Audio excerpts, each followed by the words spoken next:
Hi friends, ನಾನಿವತ್ತು ಶಿಕರ್ನಿ ಚಪಾತಿ ಮಾಡ್ತಾಯಿದ್ದೀನಿ. ಯಾರು ನನ್ನ ಚಾನಲ್ ಹೊಸದಾಗಿ ನೋಡ್ತಾ ಇದ್ದೀರಾ ಎಲ್ಲರೂ ಸಬ್ಸ್ಕ್ರೈಬ್ ಮಾಡ್ಕೊಳ್ಳಿ. ನಾನು 4 ಮಾವಿನಕಾಯಿ ತೊಗೊಂಡಿದ್ದೀನಿ. ಇವಾಗ ಫಸ್ಟ್ ನಾನು ಚಪಾತಿ ಮಾಡ್ಕೋತೀನಿ. ಅದಕ್ಕೆ 2 ಬೌಲಷ್ಟು ಹಿಟ್ಟು ತೊಗೊಂಡಿದ್ದೀನಿ. ಅದನ್ನು ಸಾನ್ಸ್ಕೋತಾ ಇದ್ದೀನಿ.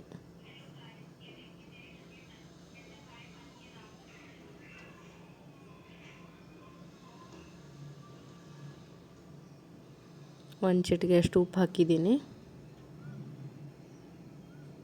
ನಂತರ ಸ್ವಲ್ಪದಾಗಿ ನೀರು ಹಾಕ್ಕೊಂಡು ಚೆನ್ನಾಗಿ ಮೆತ್ತಗಾಗೋವರೆಗೂ ಅದನ್ನು ಚೆನ್ನಾಗಿ ನಾದ್ಕೋತೀನಿ.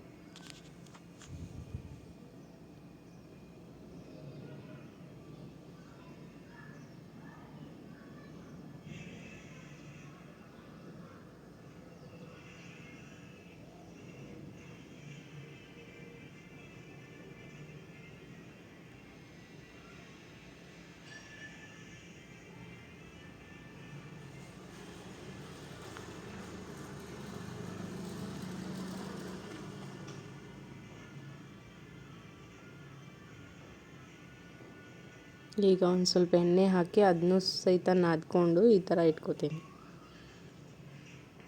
ಈ ಥರ ಎಣ್ಣೆ ಹಚ್ಕೋಬೇಕು.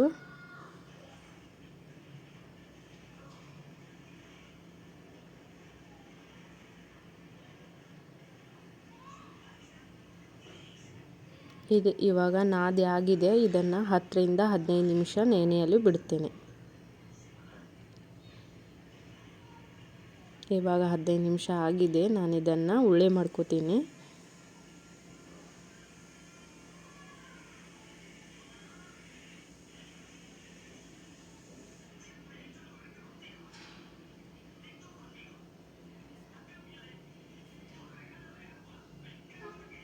ಫಸ್ಟ್ ಈ ಥರ ಒಂದು ಗೋಲಾಕಾರವಾಗಿ ಮೀಡಿಯಮ್ ಆಕಾರದಲ್ಲಿ ನಾನು ಇದನ್ನು ಮಾಡ್ಕೋತೀನಿ. ನಂತರ ಇದಕ್ಕೆ ಎಣ್ಣೆ ಹಚ್ಚಿ ಈ ಥರ ಫೋಲ್ಡ್ ಮಾಡ್ಕೋತೀನಿ.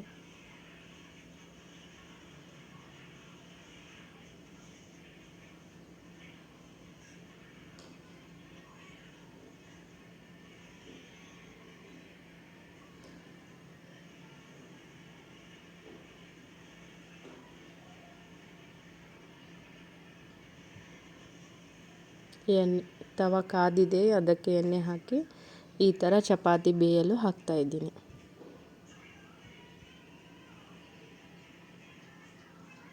ಮತ್ತು ಹೊಳೆಸಿ ಅದಕ್ಕೆ ಎಣ್ಣೆ ಹಚ್ತಾ ಇದ್ದೀನಿ.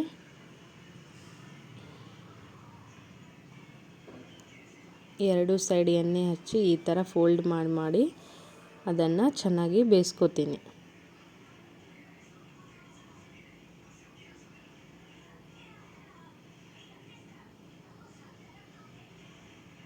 ಇವಾಗ ಬೆಂದಾಗಿದೆ. ನಾನು ಅದೇ ಥರ ಇನ್ನೊಂದು ಚಪಾತಿ ಕೂಡ ಅದನ್ನು ಕೂಡ ಬೇಯಿಸ್ಕೋತಾ ಇದ್ದೀನಿ.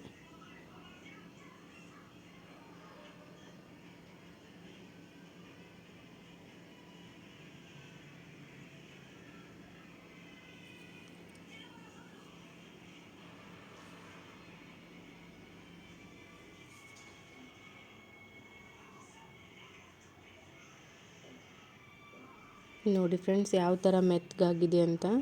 ಈ ಥರ ಮೆತ್ತಗೆ ಏಕ್ದಮ್ ಸಾಫ್ಟಾಗಿ ಚಪಾತಿ ಬರುತ್ತೆ. ಇವಾಗ ನಾನು ಶಿಕರ್ನಿ ಮಾಡ್ಕೋತೀನಿ.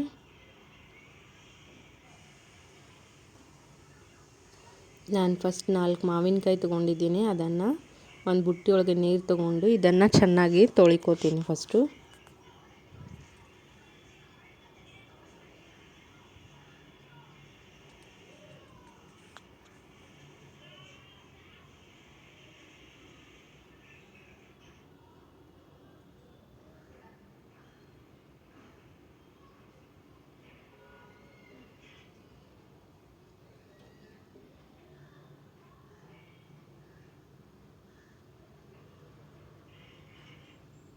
ಇವಾಗ ಇದನ್ನು ಕಟ್ ಮಾಡ್ಕೋತೀನಿ.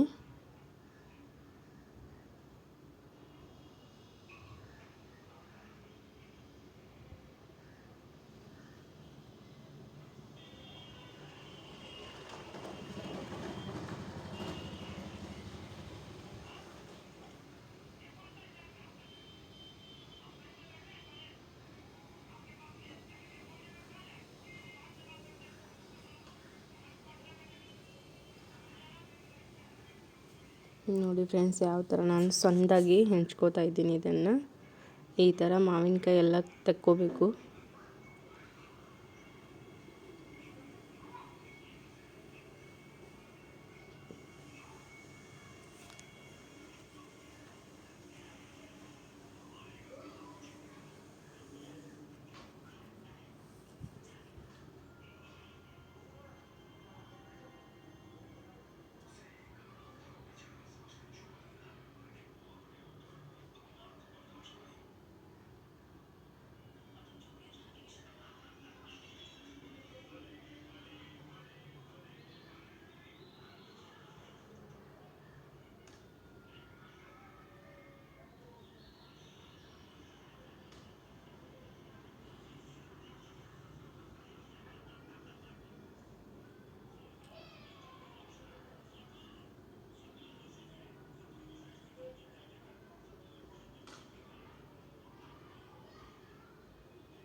ಇವಾಗ ನಾನು ಇದನ್ನೆಲ್ಲ ತೆಗ್ದಿದ್ದೀನಿ. ಇದಕ್ಕೆ ಬೆಲ್ಲನ ಜಜ್ಕೋತಾ ಇದ್ದೀನಿ.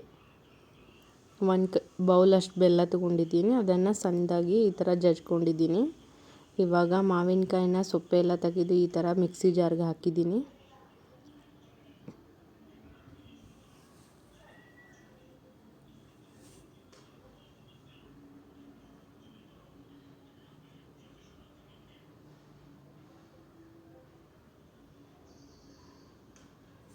ಈ ಥರ ಜಜ್ಕೊಂಡಿರುವ ಒಂದು ಕಟೋರಿಯಷ್ಟು ಬೆಲ್ಲ ಹಾಕಿದ್ದೀನಿ. ನಂತರ ಇದನ್ನು ಮಿಕ್ಸಿಗೆ ಹಾಕಿ ಈ ಥರ ರುಬ್ಕೊಂಡಿದ್ದೀನಿ.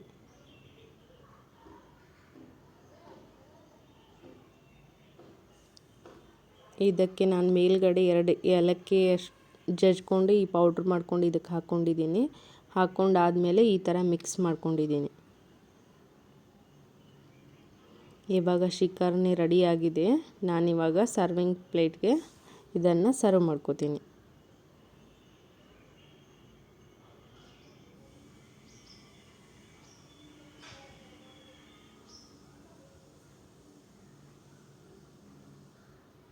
ಥ್ಯಾಂಕ್